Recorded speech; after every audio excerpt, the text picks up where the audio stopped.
Well, hello and welcome to our digital studio for our latest edition in the E-commerce World Review 2021. I'm Ian Jindal. I'm the editor-in-chief of Internet Retailing and RetailX, and it's my pleasure to be in the studio today with our lovely guests. We have Emma Herod, who is not only our executive editor, but who wrote this and previous sustainability reports, and also Renaud from Asendia, who's not only been one of our partners on this report, but across all of our European reports for a number of years. So it's a great welcome to both of you. So I gave you the quick thumbnail introduction. So Emma first, then Renaud. Maybe just tell us who you are, Emma. Right, I'm Emma Herod. I've been with Internet Retailing for about 15 years now. Shock horror, Ian. And I've been covering everything from digital through multi-channel to what became omni-channel, all with the digital focus, and now looking increasingly at sustainability and what retailers are doing on this and how that's impacting the value chain right the way from product development through to board level discussions and financing. Great. Well, Emma, welcome and looking forward to your deck. Renaud, thank you for joining us from Paris. Please introduce yourself and also Asendia. Yes, thank you, Ian. I'm Renaud. I'm in charge of business development for Asendia. So we propose international transport and international distribution of parcels for e-retailers and marketplaces. It means that we collect parcels from the US, from China, and from Europe, and we propose a worldwide distribution service. For sure, sustainability is a key topic for our customers. So as it is a key topic for our customers, it's a key topic for us. And more, this is a topic that is integrated in our products and in our strategy. I'm happy to be with you for this webinar. That's fantastic. And Renaud, just in case anyone doesn't know about Asendia, you were formed, you're the child of two very interesting parents. Very interesting parents, but good parents. Yes, we are a joint venture between French La Poste and Swiss Post. So our DNA is a postal DNA. So it doesn't mean that we only use postal solutions, but still. And this is very important to have that in mind, because I think that the whole postal industry is not only La Poste and Swiss Post, for sure La Poste and Swiss Post as well. They have a lot of initiatives and they are really the leaders in terms of sustainability initiatives. Great. So look, we're looking forward to your thoughts, because you not only have the Asendia perspective, but very much a pan-European multi-industry view.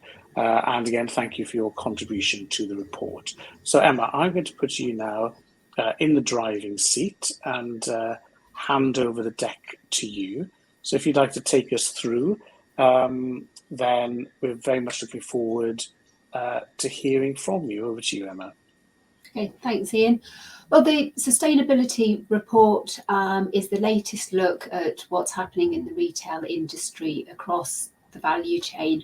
An update on last year's report, but the whole industry seems to have moved on in leaps and bounds in this last 12 months, in not just what they're doing, but actually in what they're reporting, how they're sharing their journey and their messaging with consumers as well. So just looking at that report, Emma, we always get asked straight away, where can I get the report? So just to say, in case anybody's doing screen grabs, the report is available for download and the link will be at the end. We'll also email you with a link, and the report is full of super high resolution charts that you can pore over, cogitate upon, and of course, share with friends and families as a carbon neutral Christmas present. And should you have any questions, do remember that you can reach Emma, me and the whole team via research@retailx.net.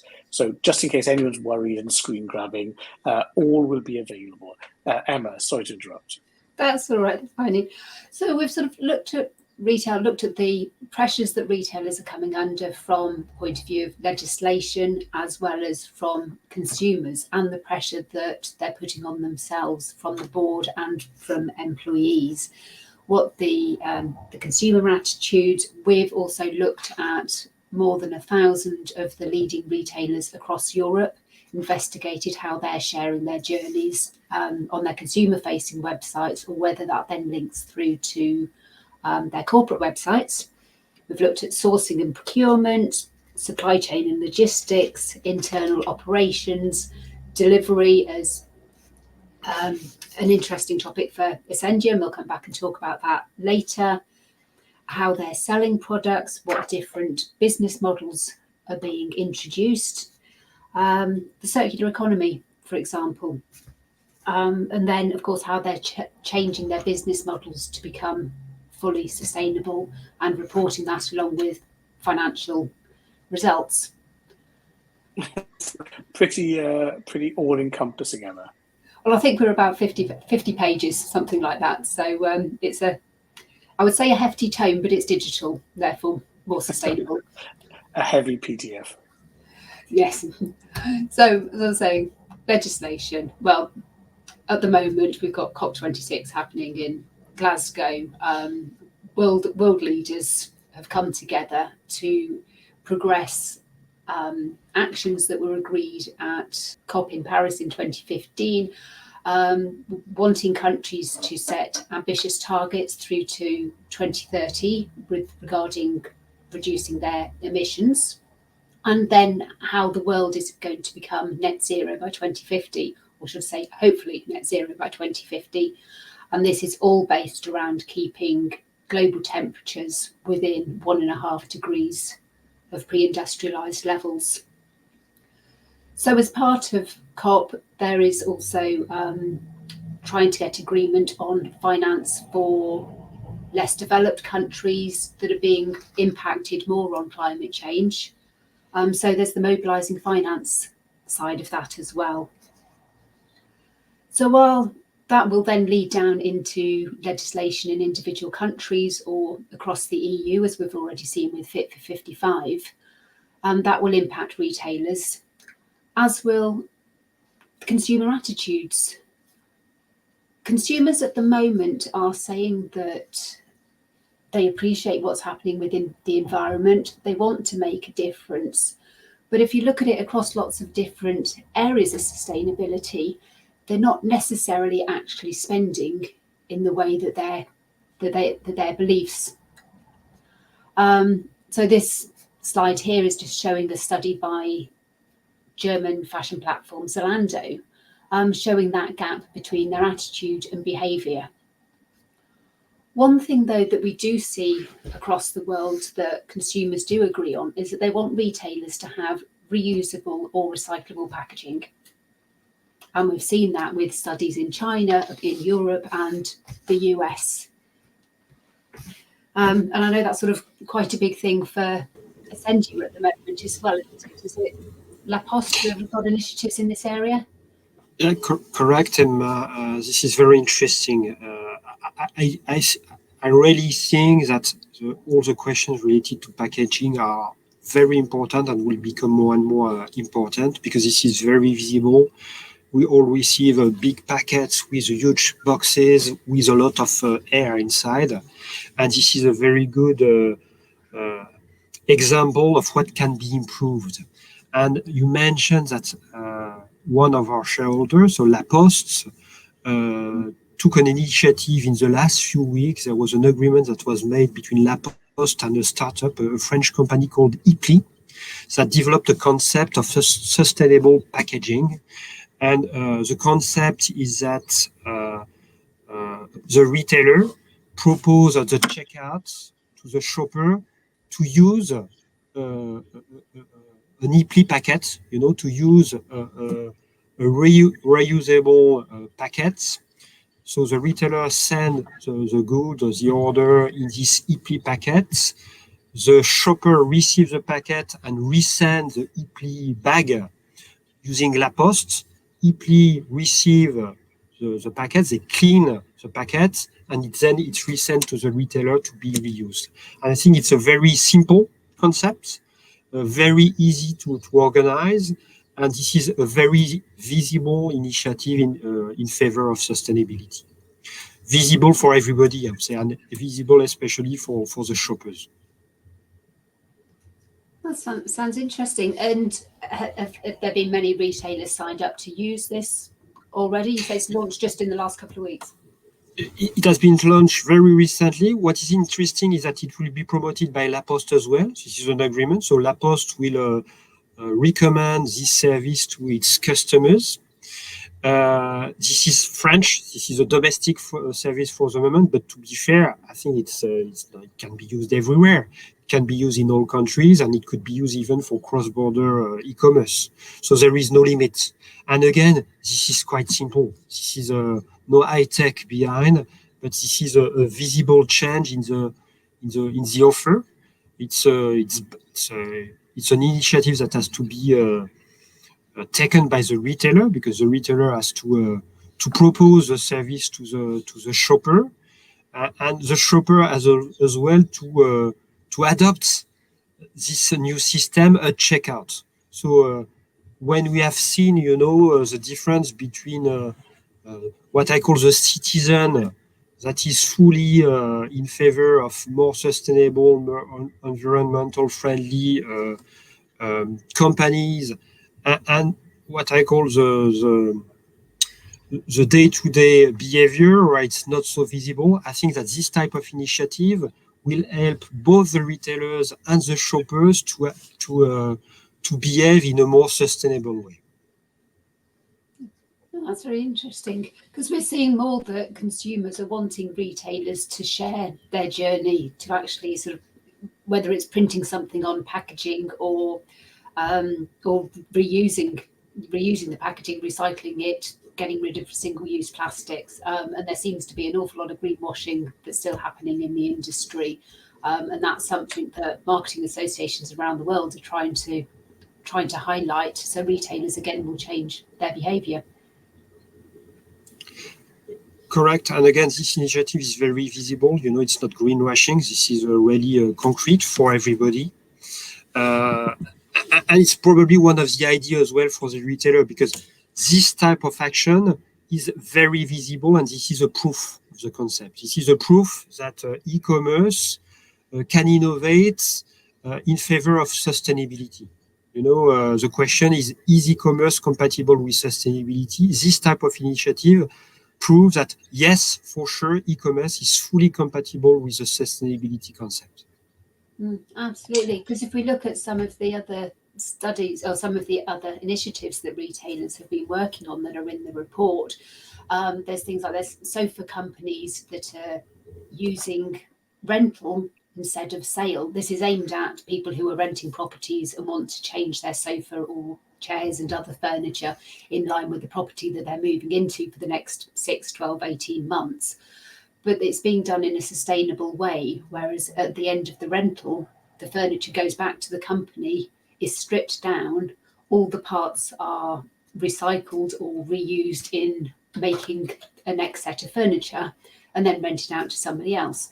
So that's all through e-commerce. Circular jeans are a highly wasteful in their production, especially in water. And the jeans industry, the textile manufacturers, the retailers, the brands have all come together as an industry to collaborate and actually make them more sustainable, changing things like buttons, replacing rivets with stitching to make them stronger, and again, changing business models.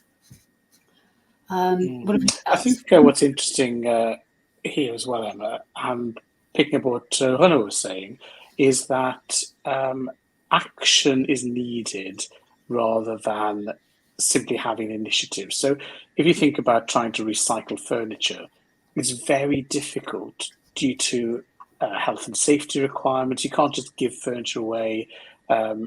People, especially landlords, need to know that it's fire safe, that it doesn't have contaminants in it. So to have someone that takes the responsibility to do the refurbishment themselves and give a consumer-ready serviceable product. That's the real action that's gone from, nice idea to making it a consumable product.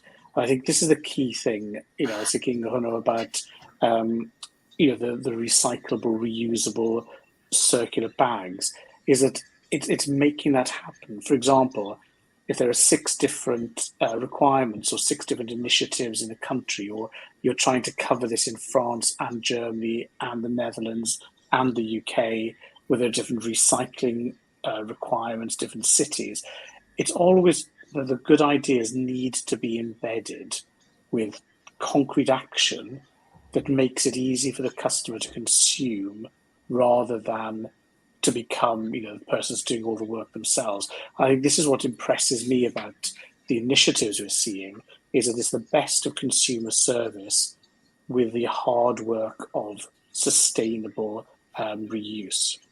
Absolutely, because if we look at like the L'Oreal are in the process of putting labelling on products.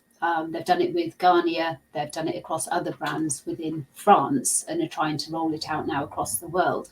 But if you think about having to work out the carbon footprint of a bottle of shampoo, you've got an awful lot of ingredients having to go back to the individual source for every essence, every all the water, that you've got the packaging, the whole supply chain in there, to give it a couple of simple figures and a rating of A to F or whatever it's going to be, in the way that a consumer will understand. So that's an awful lot of work that's having to go in there before the consumer can actually see something that they can understand. Exactly. And trust.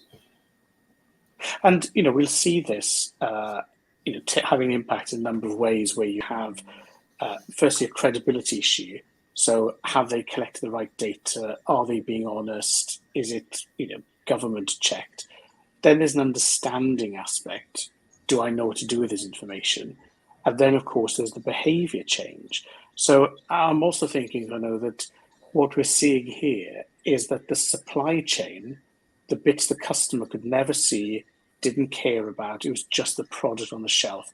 All of a sudden, the supply chain from birth or rebirth, all that data needs to come forward to the customer in a trusted way and then allow them to act on it. So to what extent are you finding that data about carbon miles, the type of vehicles, the type of packaging used, is this a new area of business that you're having to master, this pre-customer data and assurance? How are you coping with all the data that you now have? Yes, for sure, this is extremely important today for the distribution delivery industry to measure, to have data and to prove. More and more we have customers who ask us to justify, because in Asendia we made the decision to compensate. So it means that when we transport parcels from the US to Australia, we compensate all the carbon emissions. We collect by truck, we transport either by truck or by plane. We use last mile providers that deliver in the countries, and it creates carbon emission, and we compensate the carbon emission. More and more, we have retailers that ask us to prove the data, to show, to explain, and even to calculate their own emission, what we compensate for their own traffic. So we need to have the data, we need to be able to show that, we need to make it extremely visible and understandable, again, to show that the logistic part of the business is as well in a transformation phase. The carriers are doing a lot of efforts.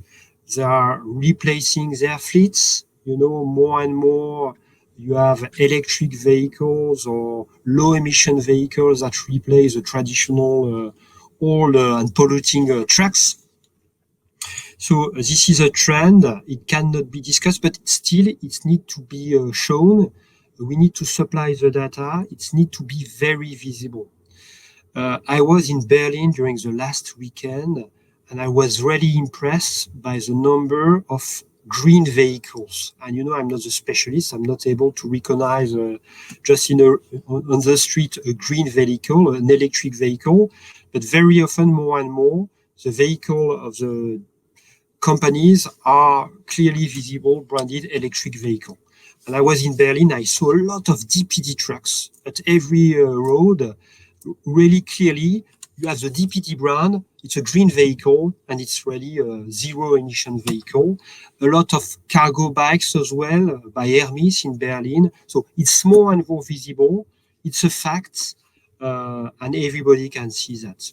And I think this is really a trend. It will not change. It will be stronger and stronger in Europe for sure, because I still think that Europe is a leader for this topic, but I'm pretty sure that in the next 5 and 10 years, it will not only be a European thing, it will be a worldwide topic. Yes. I think what's interesting, Emma covered this in one of her opening slides, is that we've talked about the customer perception for a long time. We've talked about intergovernmental requirements and pathways. But now we're seeing the retailers and the supply chain are acting, and we're seeing local and governmental legislation. So for people who live in cities, you'll have the zeitgeist to be sustainable. You'll see more on the streets, exactly as you were saying, but also the zoning, the planning regulations, the emission legal requirements. All of these are coming together, and I think just after the COP26 summit, there is some cause to hope that if everything gets together, then progress will accelerate. I remain hopeful. Emma, back to you. Part of this report, for the first time, we have assessed the leading retailers across Europe and how they're actually sharing their journey with customers. We've looked at the consumer-facing websites of, I think it's about 1,200 retailers in all.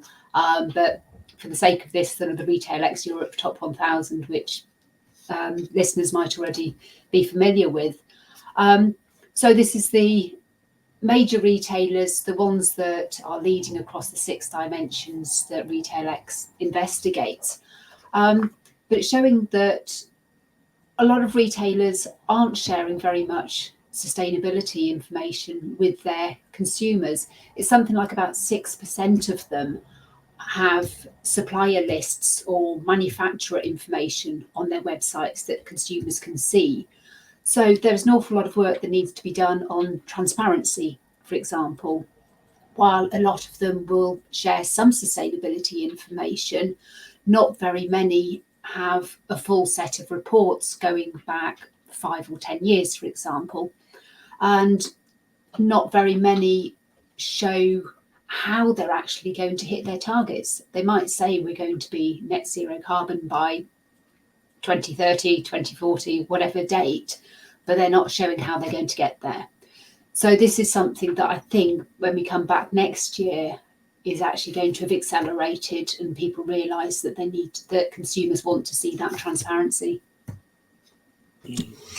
I think one of the things we've seen, and that gives me hope, is in speaking with retailers, they tend to be modest and paranoid about making claims they can't absolutely evidence. So a bit like Renaud was saying, they don't talk about it and say, I want the facts. So I am hoping that as the metrics and the transparency is made easier, then a retailer can say, we're measuring across 80 points. Here's the progress on 40 of them, and we don't know the date on the rest, but we're working on it. I think people will be able to open up a bit more. Whereas right now, I think we have to acknowledge that any retailer that says anything that could be misinterpreted as greenwashing gets such a savaging that you have to accept that silence can be the strategic best play. So I think it's going to be a culture change, recognition, I think, in the broader consumer base, as well as initiatives like Renaud has said around getting better information to retailers. I think we're very much on a journey. So comparing today with next year, I think is going to give us quite a leap forward. Absolutely, because we've also seen sort of how many retailers are sharing information on how to repair their products or how to recycle them, and that's something else that I suspect will start accelerating as more retailers look at the circular economy. Yes, you're right. Exactly. I think you mentioned that silence cannot be the right strategy. I think that the retailers that do not communicate proactively and do not give evidence, proof that they have action, they will suffer a lot. It's just a fact. After, probably the key question is what is the right level of communication they can have? Because if you communicate too much, it could be seen maybe as a bit as a greenwashing, you're right. And communicating and again, giving evidences, small things, very obvious, understandable very easily by the shoppers. You know, again, we had this example we just mentioned regarding packaging. This is very simple, very obvious. And there are other initiatives. You know, as a shopper, I'm always very surprised at checkout, because at the checkout, very often the retailers propose you a lot of distribution solution and you choose. And sometimes you can have some proposal. This one is fully green, but this is quite exceptional. You know, I would like as a shopper to have the possibility at checkout to choose for a zero emission distribution solution. This type of thing, this is very concrete, this is very simple, and it puts as well the shopper in the driver's seat to choose for the sustainable solution. And this one, in my opinion, it should be improved as well in the next few years by the retailers. Great, excellent. Yeah, because it's interesting what you're saying there, because it's something that Zalando is already doing, and we're seeing it amongst some Chinese retailers as well, where the consumer can pay to offset the delivery of their online order at checkout. And the Dutch E-commerce Association has actually worked with the carrier community to work out the carbon footprint of people's delivery between different retailers, so people can actually see, or they can actually choose a delivery method that will be less harmful to the environment. I'm very comfortable with this slide, you know, because as I said earlier, we offset. So in Asendia, from 1st of Jan 22, we'll fully offset all the carbon emissions. And offsetting, this is not always visible by the shoppers, this is visible by the retailers, but the retailers have to explain to their customers that the distribution, the carbon emission are compensated or eliminated, you know, because it's possible as well to eliminate. But, you know, it's a bit pedagogy that has to be made by the retailers. The retailers have ready to communicate more clearly and more proactively on this type of initiative. Mm-hmm. So, Renaud, can we look at the question of offset, which of course is only one part of building sustainability and renewability.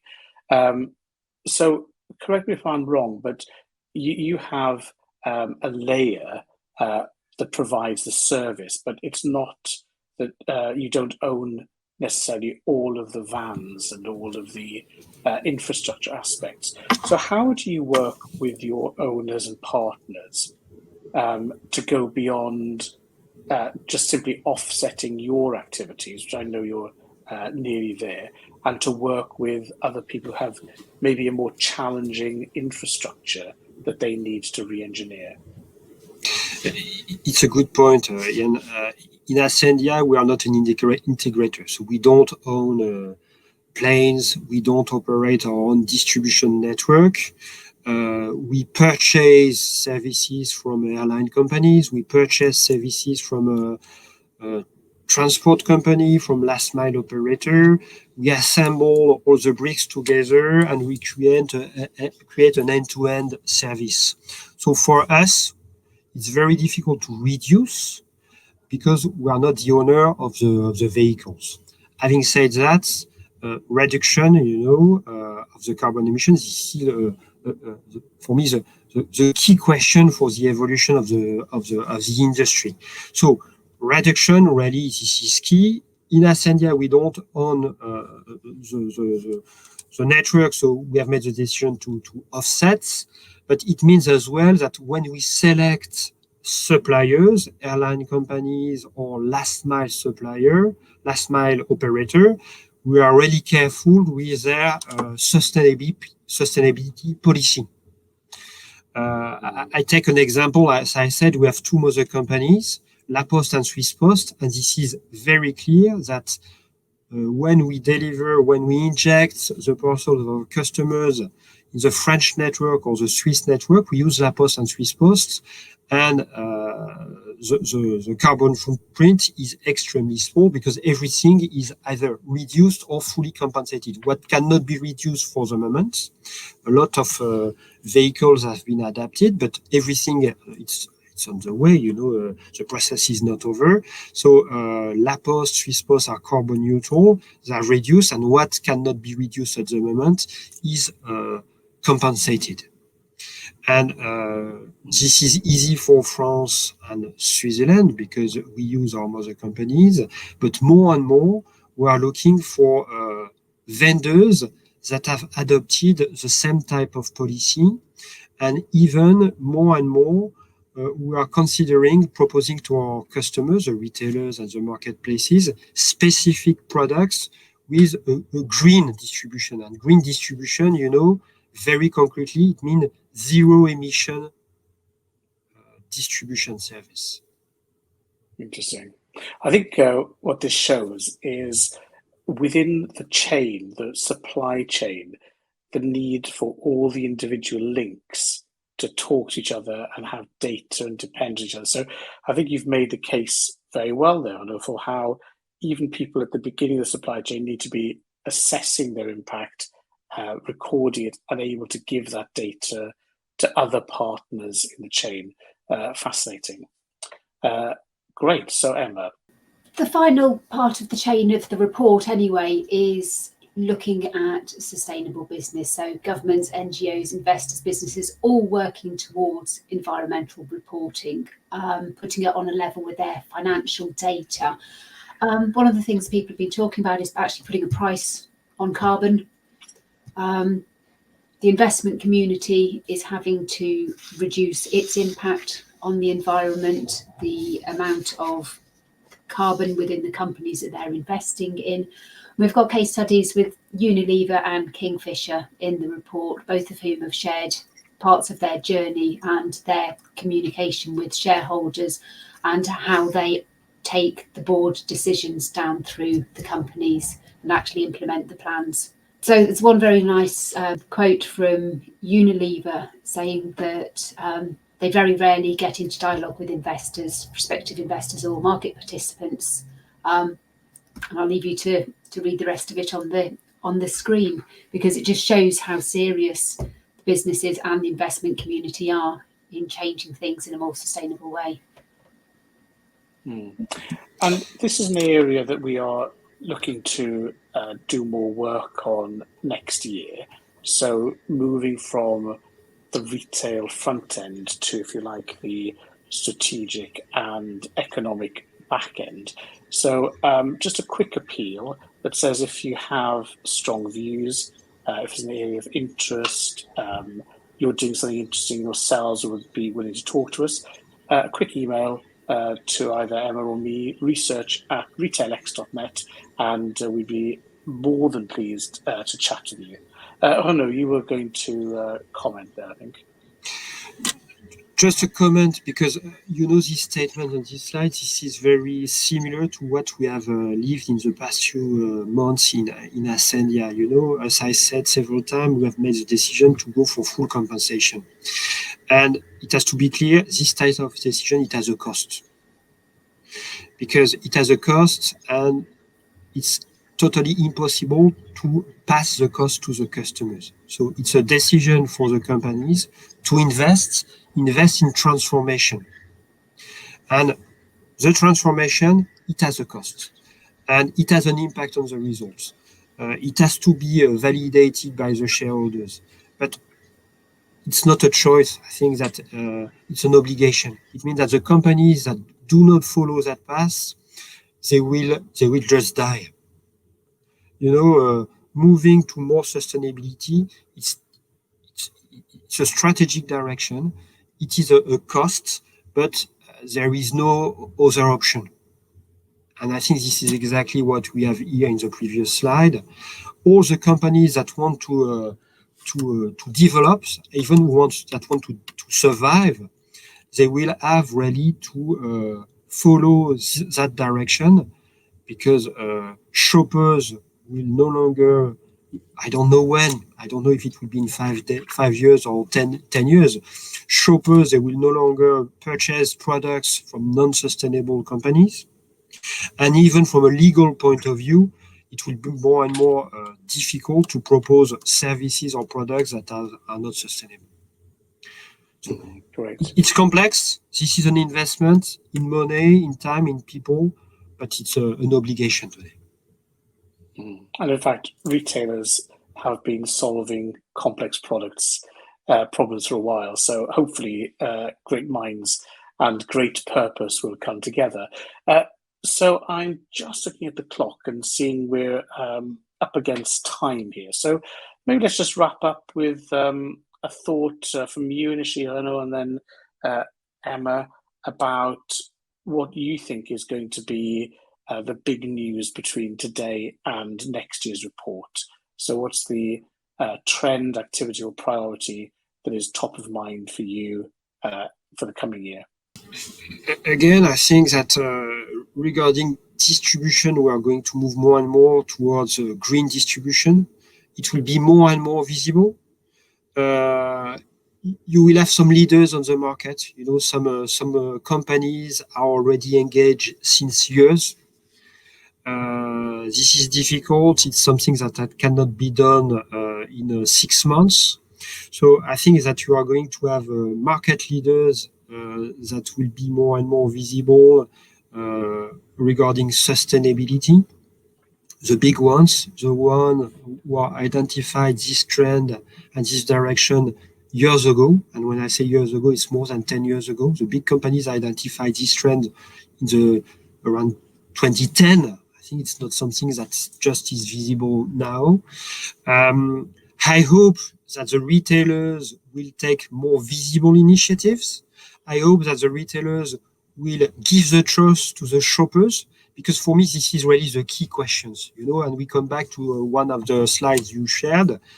Everybody supports sustainability. If I ask you, are you happy? Do you think that having a more sustainable behavior is a good idea? Everybody will say yes.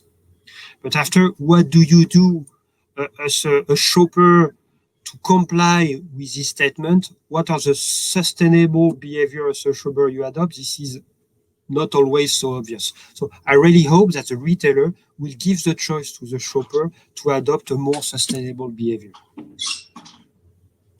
Great.